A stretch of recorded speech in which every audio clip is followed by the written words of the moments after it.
YouTube! Another pedal video. Same as last week, so I just did this Rev G3. Now I'm on to the Plimsoul, which I know because Lee Anderton always talked about it because that was on his pedal board, a Fulltone Plimsoul. Again, don't think it's a cheap pedal. I'm using different guitars all the time. So I'm using my 86 RG 140, 145, 140 Ibanez, playing through the peavey, which you can't see. Valve King VK 112. It's like a 50 watt all valve 1x12 thing. The mic's there, you can actually see it. This is what it sounds like when I unmute it with the tuner pedal. So position 4.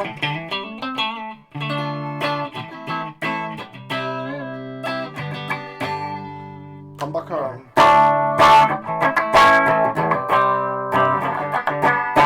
Yep, so let's have a look at this. Oh, it's quite dusty. Probably my fault.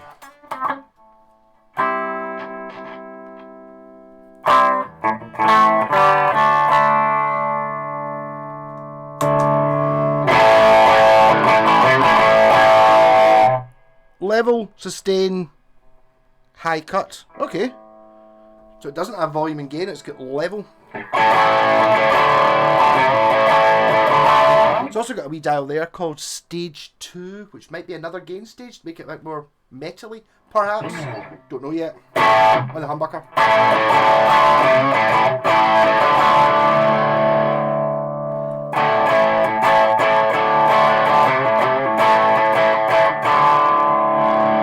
Sustain that one.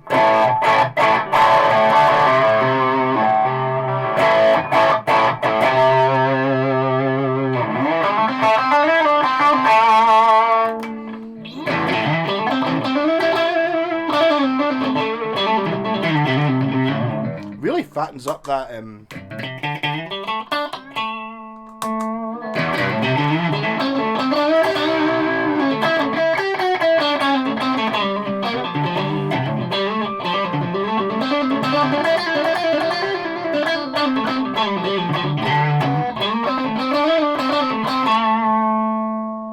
interesting. And the high cut.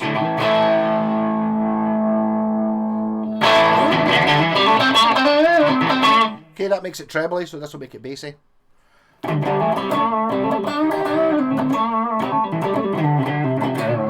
It's got the old playing the amp and the guitar and the put the amp through next door or putting a pillow in front of it sound.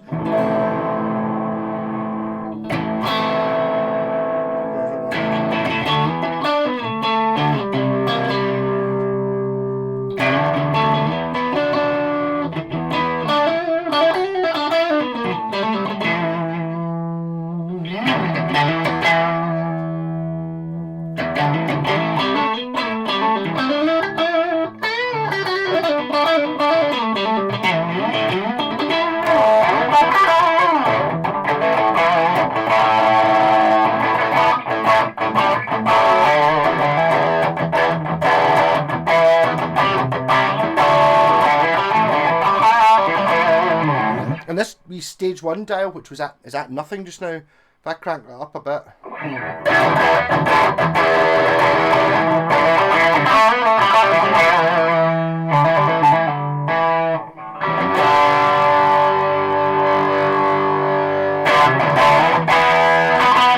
That's a bit of a subtle one, really, isn't it? But it's oh!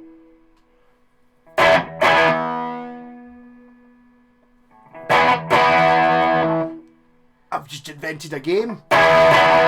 You've got to try and play loud enough to get that wee red LED to come on. That might be a diode clipping stage or something like that. You go, sir.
So this appears to be a, would you call it a low drive pedal?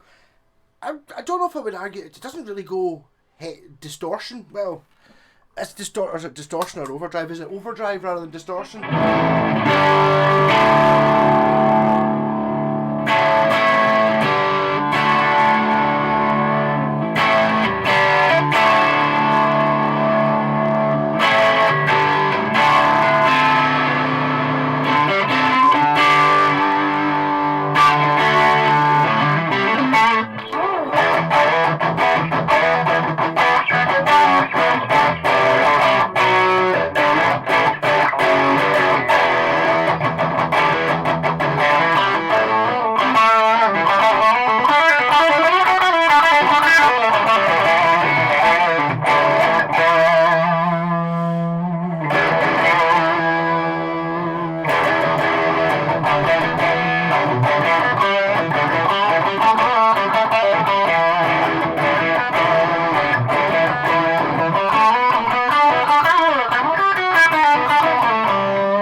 Try and play my guitar. Try and get it away from here. This is my zone here. Seems to be. I need to be up here more.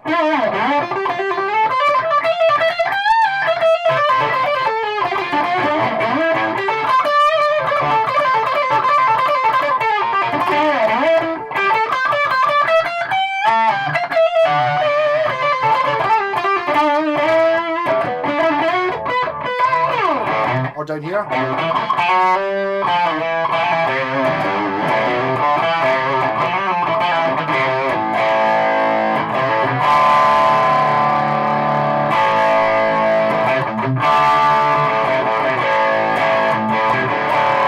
I wonder if maybe it'd be quite good as a sort of drivey boost thing. I'll try. If I turn this onto the, that's the clean channel. How about the distortion channel?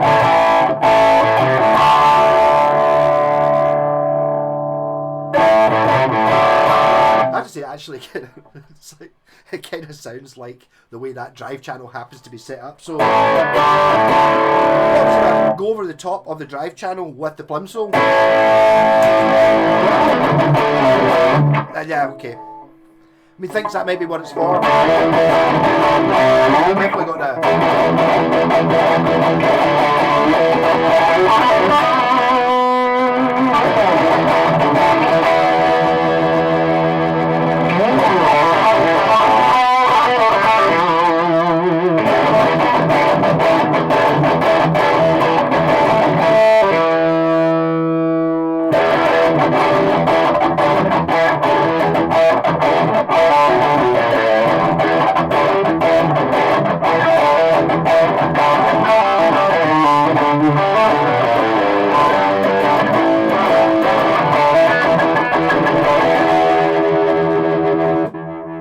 Clean channel again.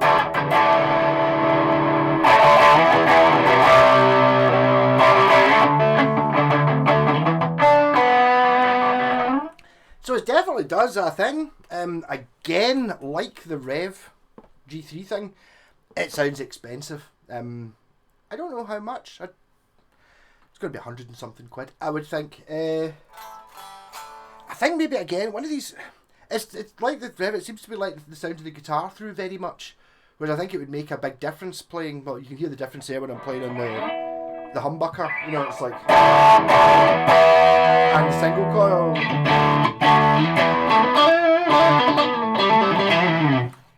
So this is kind of humbucker, like, you know, Gibson sound, Fender sound sort of thing. Makes a huge difference. There are definitely pedals you can get where it makes really less difference what type of guitar it is you're using. This may be a little bit sensitive to that, which is a good thing. You know, it's like, what's the point in having a Strat and a Tele if they both sound the same when you're plugged into your amp? There's obviously a point in having a Strat and a Tele. Definitely. But again, clarity, transparentness. What other buzzwords are there? Warmth, beef, chewiness. Like, acceptable. I mean, obviously, a valve amp doesn't sound like that at normal volumes. like this at normal volumes, but that's the sort of, in the band, that's my clean sound. Is kind of, that's my clean sound, really. Which is what happens when soft tech happens to sound like when you've got it with no gain on and you're playing it, trying to play it clean, when you've got that sort of play it quietly, still clean, thump it, it's distorted, make sure it was on there.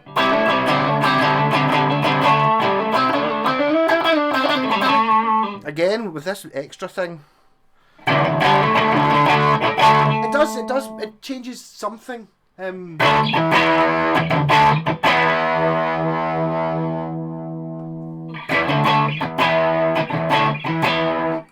not. It does something. Yes, maybe my ears are just not into the EQ enough. But I mean, if you plug me in there and then I'll look away and you'll set that to either on or off. I'm not sure I could tell which was which. But there is a difference when you can see a wee bit of extra gain, I suppose. Subtlety.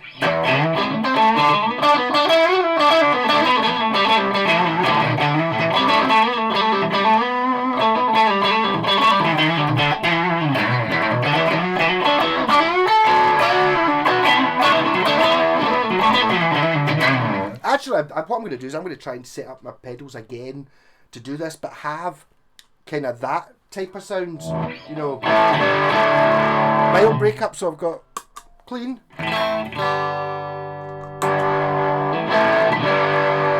somewhere in the middle where it's kind of, it's driving but not insane, and then my last sound would obviously be the rats, which is not up as loud, but it's much more aggressive.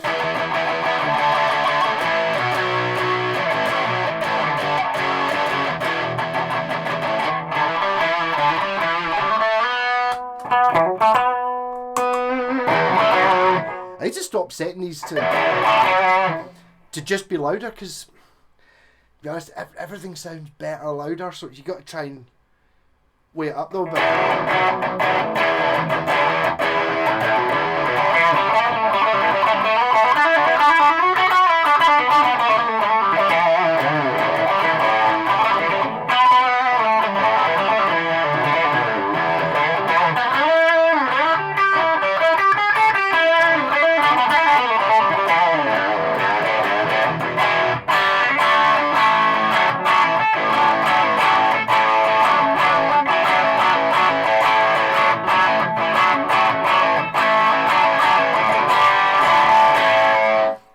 okay, again, I'm not good at doing pedal reviews. To be honest, I think there's a fair whack of difference using a good amp. Like, I mean, the amps I use are normally pretty good. But I think if you're, I don't know if these two pedals, it's not the sort of thing it's like, oh, I've got my 10-watt Marshall. You know, I mean, I don't think that's really going to do that much for it. I mean, I bet it'll still sound good, but it's not really, unless you've got like a really good amp. And I say, not that there's anything wrong with a 10-watt Marshall, like the BMG or something like that. Great for in the house and stuff like that. And it would basically be all I would need in here. Everything else is just excessive because I'm greedy. You know, I could easily survive with the 10-watt Marshall MG, no problem. But I wouldn't be putting these sort of pedals into it, because I just don't think you would gain the same amount. You know, if you buy a McDonald's cheeseburger and you put expensive tomato sauce on it, it's not going to taste any different. Whereas if you've got like a gourmet Bob's burger and you put expensive tomato sauce on it, you know, it's that kind of idea. What a load of pish I talk, really. Really. So I mean, yes, it's great. I don't even know what I would choose. See if all my pedals, I sold them all or something, I didn't have any pedals, I don't know what I would buy as a replacement. I'd buy a rat pedal, I'll be honest. That's it. I don't know. I don't know if I don't have the patience. My ears maybe don't work well enough, or I'm not tuned in enough to notice really subtle differences. Which these sort of things, yeah, it's all about the subtlety. If you've got a sound that you really want, I don't have a sound that I really want in my head. I'll be honest, I don't. I'm just going for a sound that I like. If it's a bit different, then, but as long as I like it, we're laughing. But it does sound fantastic, doesn't it? Really.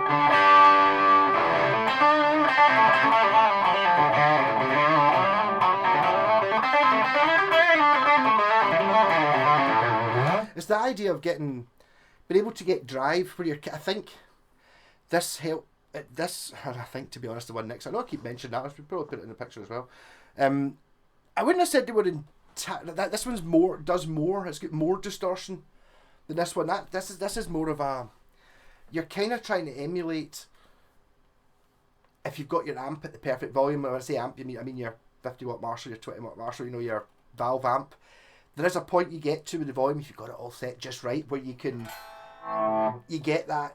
It's distorted, yes, but you can still hear with clarity every note.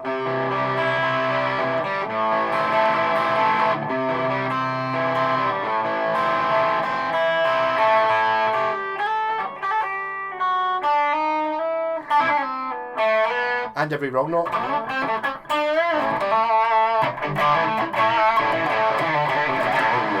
Which I think this would be able to set you, help you get that sound at the volume you want. You know, I mean, you can set your amp up if you're just set. I suppose if you're setting up for recording, it doesn't really matter. But if you're in a band, oh, listen to my pure amazing guitar sounds, and then everyone else starts playing and you're too quiet, you have to up the volume and then the sound's gone. Or you listen to this amazing sound, and the drummer's like, I can't hear myself near drum, so it's like you have to turn it down and then it's gone. Whereas this will make you mean you can put that magic sound at any level and then just tailor it just a wee bit more, a wee bit less of that. And it's like.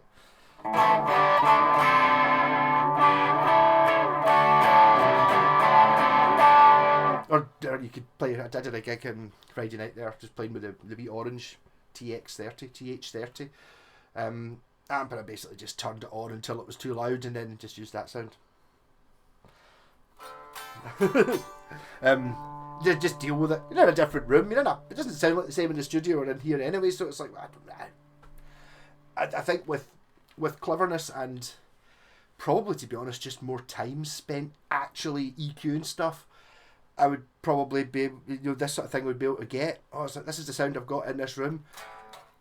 I want this on stage, and obviously when you're on stage somewhere, it's a bigger room, different things, different reflective surfaces. Everything's different. Tweaking with EQ can probably make it sound exactly the same as it does in here. If you were clever about such things. I mean, I would be. To be honest, I could just sit and play the guitar all day with that set, whatever it is just now.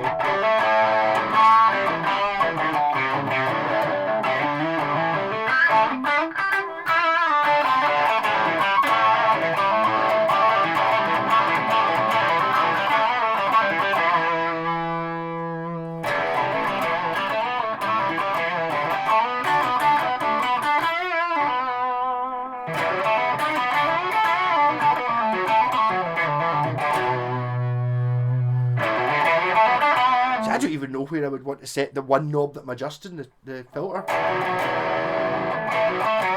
They're all good.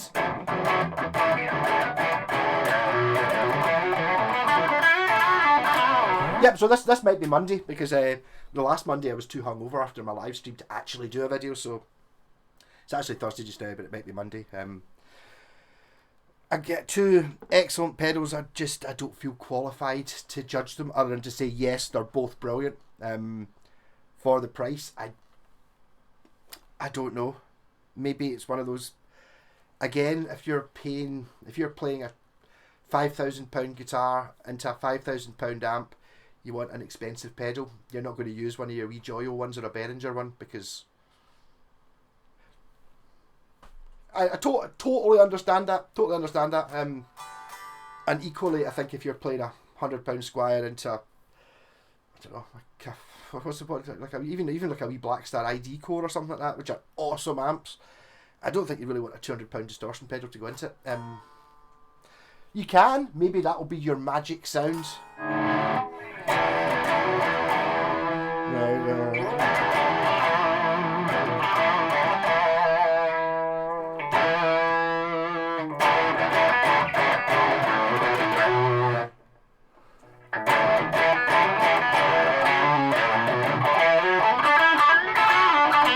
Yep, so that's my afternoon set. I'm going to sit and play a bit with these two. But excellent. Hopefully that was some sort of demo, like without having tons of stuff stuck on it. Just a mic, and there's the amp. So it's like 6 feet away from the amp, the one I'm talking into. Playing a relatively standard Strat with a humbucker in it to a relatively standard 50-watt valve amp on. I'm pretty sure it's on half power or something like that on the back. I'm sure there's a half power switch, so it's probably running at 25 watts. And obviously the volume controls at nothing, and then squeezed up just till it's on, which is completely stupid for having an amp in your house where you've got the volume control at off. Did you mean? Oh, there it's on. You know, it's not even at 1. It's like, so why do you have an amp that size in the house? And it's like, well, anyone want to buy ultimately huge amp, but still relatively portable, since it's only a 1x12, but it's obviously, it's got the outputs in the back and stuff. I'll maybe do a video trying to punt the Laney or the Orange, or I don't know. I need to A/B the two of them. You know, this is much more variable than the Orange is because it's got an awful lot more knobs. It's also, I suppose, it's 50 watt instead of 30 watt, but I think in the grand scheme of things that doesn't make much difference. I think there's probably a difference if you had the 30 watt peavey versus the 50 watt. There's probably a bit of difference, but if you're going from two different companies, yeah, okay, is the Orange actually 30 watt or is it actually 36 watt? And is that actually 50 watt or is it actually 42 watt? You know, it's like, there's an awful lot of overlap. And also usable volume as well. It's like, you might find that the 50 goes up louder, but if you've got a 50 watt amp up anything like it full, my God, you're loud. Yeah, that's, you know, make your ears bleed territory. Really. What a load of rubbish. Rocking. Catch you later.